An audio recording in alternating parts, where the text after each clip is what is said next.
So you had said after the last fight you wanted to travel more. You didn't want to just be in Australia. Does being on Fight Island live up to that in that regard? Yeah, a little bit. With the world the way it is, and the fact we're not allowed to leave the island, it's a little different to my plans. But it's good to be here. Have you enjoyed the experience so far? It's been great. It's been a great experience. Everything's gone so smoothly. The way the UFC have set things up here have been amazing. So yeah, can't complain. You've talked about you don't get into the war of words with these guys. You just go out there and let the skills do the talking. But Darren said he's been trying to talk trash to you and it's just not working. What kind of stuff has he been saying? Has he been sliding into your DMs like he does everybody else? Um, I think a couple of times. I don't know. I don't pay attention to much things though. Like I just worry about what I'm doing. I don't have, eh, yeah, I don't have time for a lot of that stuff. I have a lot of things I'm juggling that I'm really working on at the moment. So you stepped away in March and you've talked about it a lot. You're just feeling that burnout and everything else. Now that you're back on the track and you're obviously a top contender, you know everything that goes into being the champion and the pressure and the attention. Just very bluntly, do you still want the belt like you did before, knowing how much stress and everything else comes with it? Uh, Honestly, nothing's changed with my hunger to fight. My hunger to fight before was the exact same as it is now. Um, the belt was always just a consequence of winning, and I want to win. I want to fight. I guess I would say this way. Robert Whittaker becomes the champion again. Would you do anything different in terms of just, I guess, how you conduct yourself and just take care of yourself mentally? In terms of dealing with everything that comes with being the champ. Yeah, I'm sure to have learned a thing or two. It's yeah, I would hope so. But that's neither here nor there. My biggest concern is just trying to topple Darren Till. Last one. Can we get your prediction for Adesanya versus Paulo Costa? No idea. I think Adesanya has the skill set necessary to beat him. But Costa's dangerous. He's very dangerous. In a lot of different aspects. Got to wait and see. Thanks, Rob. And we will take the next questions from Jordan Wahlberger with the Horn. Hey, Robert, how are you? Good mate. How are you?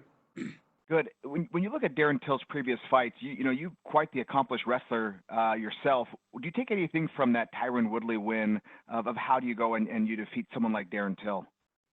Yeah, you're punching me in the head as hard as you can. That seems to be a good way of winning. Do you think about do you look at your wrestling though? You are someone who has become a great wrestler in Australia, and do you think that's a way that you can go and defeat Darren Till this week? Yeah, I'm only going to shoot takedowns for this fight. I can't wait. I'm looking I'm forward to sure. it.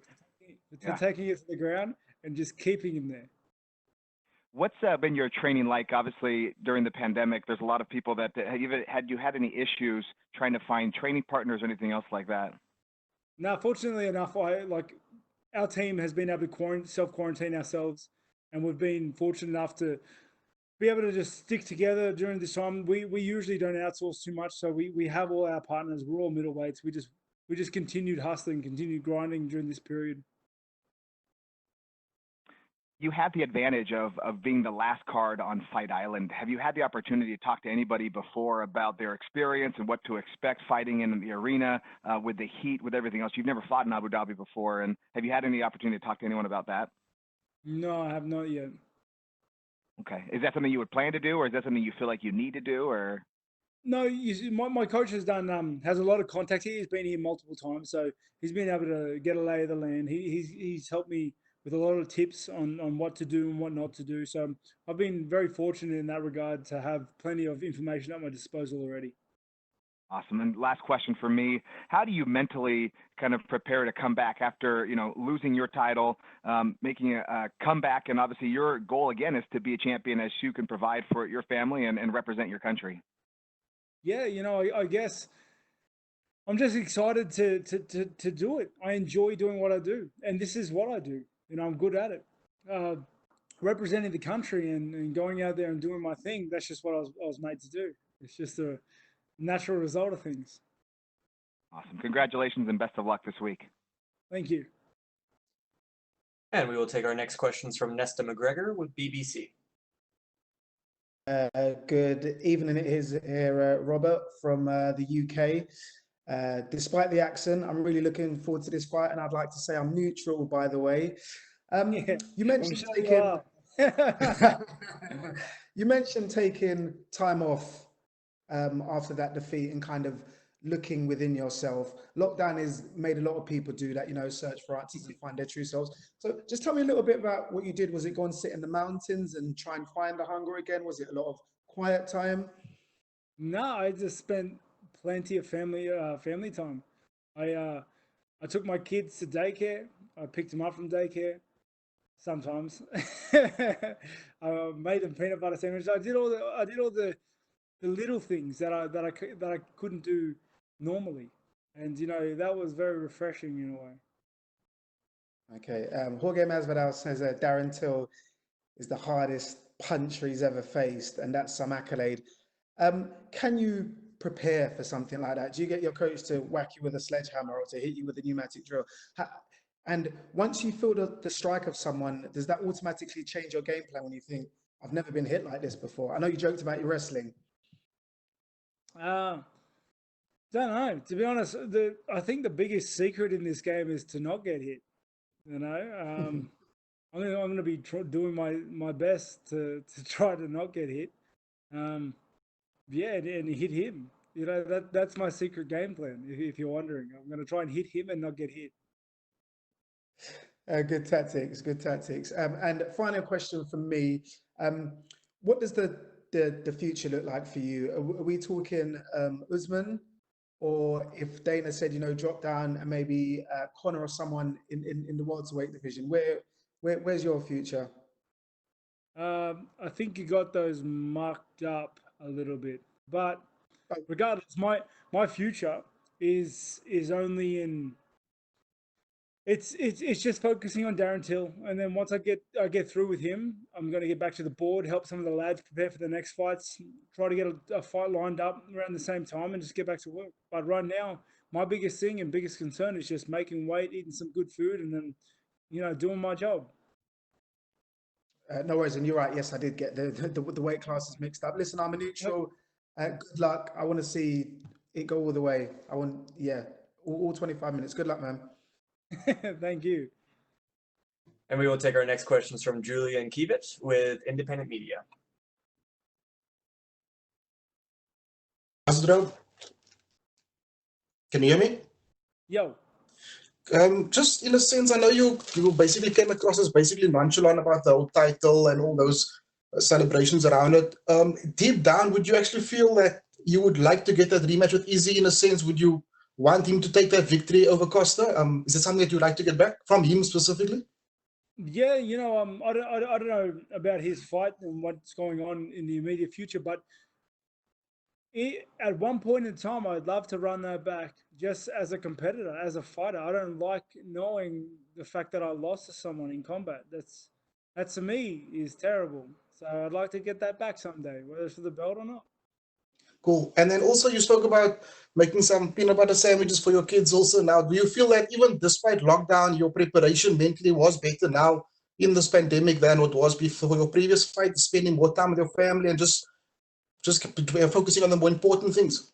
100%. I think there's a silver lining to everything. And honestly, I've loved the way I've prepared for this. I'm much happier in the gym. I'm much happier outside of the gym. I'm just happy as Larry. I'm looking forward to getting in there and just getting to work. God bless and all the best with you, brother. Thank you, man. I appreciate that. Cheers. And we will take the next questions from Alistair Bishop with MMA Republic. Rob, how are you, sir? Good, mate. How are you? Fantastic. Thank you. Rob, my first question for you is how do you decide on how much time is spent on fight week and how much is spent on gaming? Mate, I haven't stopped playing video games. Like, This is the first time I've left my room in days. Yeah. Is it a matter that you have to decide on when's gaming time and when's training time? No, there's no training time. They're like the work's been done. I'm just making weight right now, and then doing whatever the UFC asks me, and then punching on Sunday. Fantastic. I just want to talk about your little rejuvenation period. Do you think going 50 minutes with someone like Yoel Romero kind of puts you in a position where you really need to take a bit of time off? Yeah. I don't want to give all the credit for having a break from that guy. That's too much credit for him. He's a terrible fight, by the way. Like he's a hard guy to fight on the best of days. But no, I think honestly the reason for my break was a culmination of the last 5 years. A lot of things have changed. Yeah, who I was 5 years ago isn't who I am today. My life has changed in multiple ways. I have 3 more kids than I had then. And I just don't think I let myself climatize to it all. Okay. I just want to talk about the rise of the talent from Australia and New Zealand. It seems we were seeing a big surge in from that region. What do you think is behind that sort of success in the rise of guys like yourself and Volkanovski and Adesanya and so on? Mate, we've always been good at combat sports down here. It's just I think it just took us a little longer to get our feet in the door. But once they're in there, like we're in now, and we're having a lot of success, and the talent is only growing down here. So I think the future for MMA and combat sports in general down this is only getting better. With the win, obviously not looking past Darren Till, we know you have a tough assignment coming up. Where do you think that puts you in the division if you can stamp a win over Darren Till? I haven't even thought about it. I can't give an answer for that. I want to fight Darren and just eat some good food, go back to my family. Fantastic. We wish you all the best, man. Thank you so much. Thank you. And we will take our next questions from Louise Green with MMA Crazy. Hi, Rob. Of course, you had some light-hearted banter with Darren Till on social media on the run-up to this fight. But with all of that aside, what do you think of Till as an opponent? What do you think he brings to the table in this matchup? I think he's a very dangerous opponent. He's obviously got a dangerous skill set coming into it, but I think I just have the more complete skill set. I think I'm just slightly better in all angles, and I look to make good use of all my weapons and arsenal. And Jack Hermansson obviously won his bout last week. He has his eyes on the winner of you and Till, and he predicts you'll come out successful. What are your thoughts on that? And do you see a matchup with him being a possibility with a win on Saturday? Who